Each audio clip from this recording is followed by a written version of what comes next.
4வது தளத்திற்கு மனம் உயரும்போது, அதாவது அநாகத தாமரையை அடையும் போது தீப சுடர் போல் ஜீவாத்மாவின் காட்சி கிடைக்கிறது, ஜோதி தரிசனமும் கிடைக்கிறது. இது என்ன, இது என்ன என்று ஆச்சரியப்படுகிறான் சாதகன். 5வது தளத்திற்கு மனம் சென்றுவிட்டால் இறைவனை பற்றிய பேச்சுக்களை மட்டும் கேட்க மனம் விரும்பும். இங்கு விசுத்த சக்கரம் இருக்கிறது. 6வது தளமும் ஆக்ஞா சக்கரமும் ஒன்று. அங்கு மனம் சென்றதும் இறைக்காட்சி கிடைக்கிறது. ஆனால் அங்கே ஒரு தடை இருக்கிறது. லாந்தர் விளக்கின் உள்ளே சுடர் உள்ளது.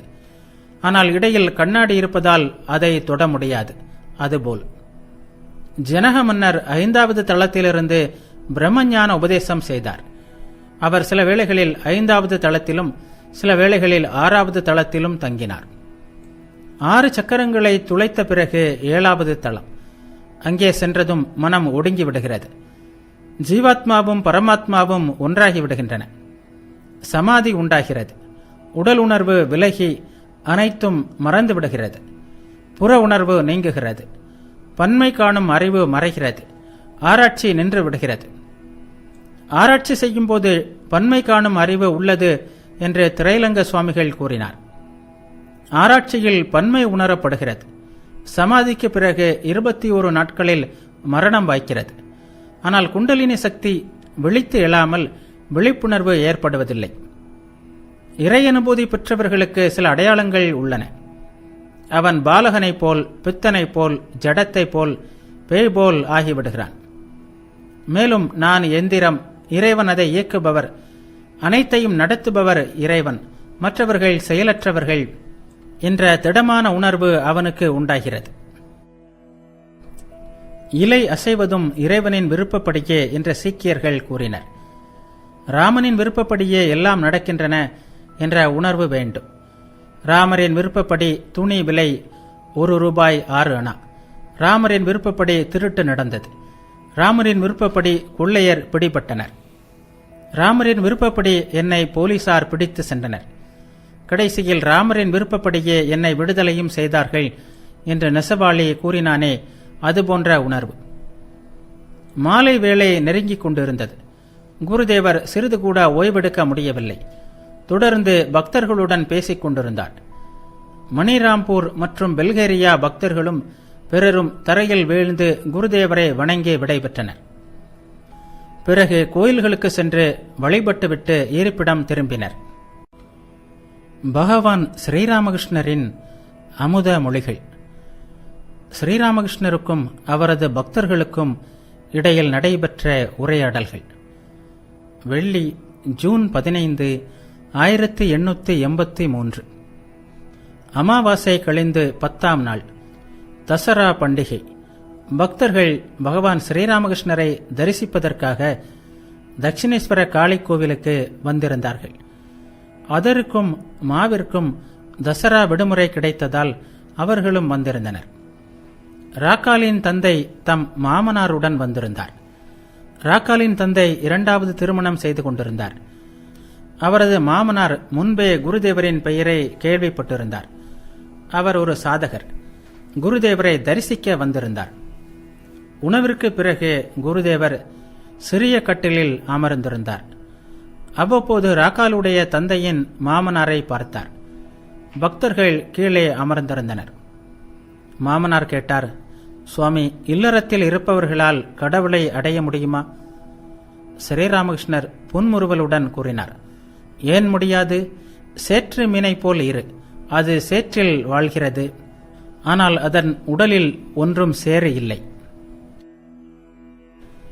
கற்பிழந்த பெண்ணை போல் இரு. வீட்டு வேலைகளையெல்லாம் அவள் செய்வாள். ஆனால் மனம் கள்ளப்புருஷனை நினைத்துக் கொண்டிருக்கும். இறைவனிடம் மனதை வைத்துக்கொண்டு உலக கடமைகள் எல்லாவற்றையும் செய். ஆனால் இது மிகவும் கடினம். ஜாடியில் ஊறுகாயும் பானையில் தண்ணீரும் இருக்கின்ற அறையில் விஷஜுர நோயாளியா? அவனது நோய் எப்படி நீங்கும்? ஊறுகாயின் நினைப்பு மனதில் எழுந்தாலே வாயில் நீர் ஊறுகிறதே என்று ஒரு சமயம் நான் பிரம்ம சமாஜத்தினரிடம் கூறினேன். ஆண்களுக்கு பெண்கள்தான் ஊறுகாய். போகத்தில் ஆசை மனிதனிடம் எப்போதும் இருந்து வருகிறது. இந்த இன்ப நுகர்ச்சி நாட்டம்தான் தண்ணீர் பானைகள். இந்த ஆசை தணியவே செய்யாது. ஜன்னி கண்டவன் நான் ஒரு பானை தண்ணி குடிப்பேன் என்று அடம்பிடிக்கிறான் என்றால் நிலைமை மோசமாகிவிட்டது என்று அர்த்தம். வாழ்க்கையில்தான் எத்தனை குழப்பங்கள்! இந்த பக்கம் போனால் துடப்பக்கட்டையால் அடிபட்டு சாவாய், அந்த பக்கம் போனால் விளக்கு மாற்றால் அடி வாங்குவாய், இன்னொரு பக்கம் போனாலோ செருப்படி. போதாக்குறைக்கு தனிமையான இடத்தில் அல்லாமல் கடவுளை நினைக்கவும் முடியாது. தட்டான் பொன்னை உருக்கி நகை செய்து கொண்டிருக்கிறான். அந்த வேளையில் அவனை மீண்டும் மீண்டும் கூப்பிட்டால் அவன் பொன்னை எப்படி உருக்க முடியும்? அரிசியில் கல் பொறுக்குகிறாய், அதை தனியாக உட்கார்ந்து செய்ய வேண்டும். அவ்வப்போது அரிசியை கையில் எடுத்து சுத்தமாக இருக்கிறதா என்று பார்க்க வேண்டும். அதற்கிடையில் அவனை கூப்பிட்டுக் கொண்டே இருந்தால் வேலை எப்படி நடக்கும்? ஒரு பக்தர் கேட்டார், சுவாமி, அப்படியானால் வழி என்ன? ஸ்ரீராமகிருஷ்ணர் கூறினார், வழி இருக்கிறது. தீவிர வைராக்கியம் உண்டாகுமானால் வழி உண்டு. எது உண்மையற்றது என்று அறிகிறாயோ அதை அந்த கணமே உறுதியுடன் துறந்து விட வேண்டும். நான் ஒரு சமயம் கடுமையாக நோயிற்றிருந்த போது கங்கா பிரசாத் சேனிடம் அழைத்து சென்றார்கள். அவர் என்னிடம் மருந்து சாப்பிட வேண்டும், ஆனால் தண்ணீரே குடிக்கக்கூடாது, வேண்டுமானால் மாதுளை ரசம் பருகலாம் என்று சொன்னார். நான் எப்படித்தான் தண்ணீர் குடிக்காமல் இருக்கப் போகிறேனோ என்று அனைவரும் திகைத்தனர். ஆனால் நான் தண்ணீர் குடிக்கக்கூடாது என்று தீர்மானித்துக் கொண்டேன். நான் பரமஹம்சம் ஆயிற்றே, வெறும் ஹம்சம் அல்லவே, ராஜஹம்சம் ஆயிற்றே, பாலையே குடிப்பேன். சிறிது காலம் தனிமையில் வாழ வேண்டும். கண்ணாமூச்சி விளையாட்டில் தாட்சியை தொட்டுவிட்டால் பிறகு பயமில்லை. பொன்னாகிவிடு, பிறகு எங்கு வேண்டுமானாலும் இருக்கலாம். தனிமையில் வாழ்ந்து பக்தியை பெற்றுவிட்டால், இறை அனுபூதி பெற்றுவிட்டால் இல்லறத்திலும் வாழலாம். ராக்காலின் தந்தையிடம், அதனால்தான் இளைஞர்களை இங்கு தங்கும்படி கூறுகிறேன். இங்கே சிறிது காலம் தங்கினால் அவர்களுக்கு இறைவனிடம் பக்தி ஏற்படும். அதன் பிறகு அவர்கள் தாராளமாக இல்லறத்தில் வாழ முடியும். ஒரு பக்தர் கேட்டார், இறைவன்தான் எல்லாவற்றையும் செய்கிறார் என்றால் பிறகு நல்லது கெட்டது, பாவம் புண்ணியம் என்றெல்லாம் ஏன் சொல்ல வேண்டும்? பாவமும் இறைவனின் விருப்பம்தானே? மாமனார் கேட்டார், இறைவனின் விருப்பத்தை நாம் எப்படி அறிந்து கொள்ள முடியும்? Though great first cast least understood என்று போப்பும் கூறியிருக்கிறாரே. அனைத்திலும் குறைவாக அறியப்பட்டது ஆதி மூலமான பெரியோனாம் இறைவா நீயே என்ற அர்த்தம். ஸ்ரீராமகிருஷ்ணர் கூறினார், பாவ புண்ணியங்கள் இருக்கின்றன, ஆனால் இறைவன் அவற்றால் பாதிக்கப்படுவதில்லை. காற்றில் நல்ல வாசனை, கெட்ட வாசனை என்ற எல்லா வாசனைகளும் இருக்கின்றன, ஆனால் காற்று இவற்றால் பாதிக்கப்படுவதில்லை. அதுபோல்தான் இறைவனின் படைப்பும். படைப்பில் நல்லதும் உண்டு, கெட்டதும் உண்டு, உண்மையும் உண்டு, உண்மையற்றதும் உண்டு. எத்தனையோ வகை மரங்கள் உள்ளன. சில மாமரங்கள், சில பலாமரங்கள், வேறு சில மரங்களோ வெறும் மரி மாமரங்கள்.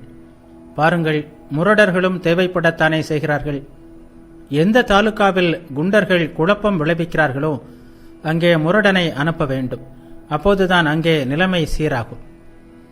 விஷயம் என்ன தெரியுமா?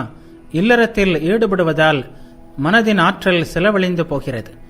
இவ்விதம் சக்தி செலவழிவதால் மனதிற்கு ஏற்படும் இழப்பை துறவு மேற்கொள்வதன் மூலம் ஈடு செய்துவிடலாம். தந்தை முதல் பிறவியை தருகிறார். உபநயனத்தின் போது இரண்டாவது பிறவி கிடைக்கிறது. துறவு மேற்கொள்ளும் போது இன்னொரு பிறவி வாய்க்கிறது. காமினி காஞ்சனம் இரண்டும் தான் தடை. பெண்ணிடம் வைக்கும் பற்று இறை நெறியிலிருந்து நம்மை திருப்பி விடுகிறது. எதனால் வீழ்ச்சி அடைந்தோம் என்பதை அவனால் தெரிந்து கொள்ளவும் முடிவதில்லை.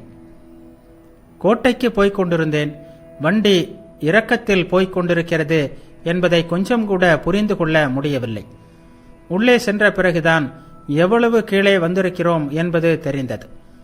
அந்தோ ஆண்கள் எதையும் புரிந்து கொள்வதற்கு பெண்கள் விடுவதே இல்லை. என் மனைவி புத்திசாலி என்கிறான் கேப்டன். பேய் பிடித்திருக்கும் ஒருவனுக்கு தனக்கு பேய் பிடித்திருக்கிறது என்ற விவரமே தெரியாது. நான் நன்றாகத்தான் இருக்கிறேன் என்றுதான் அவன் சாதிப்பான்.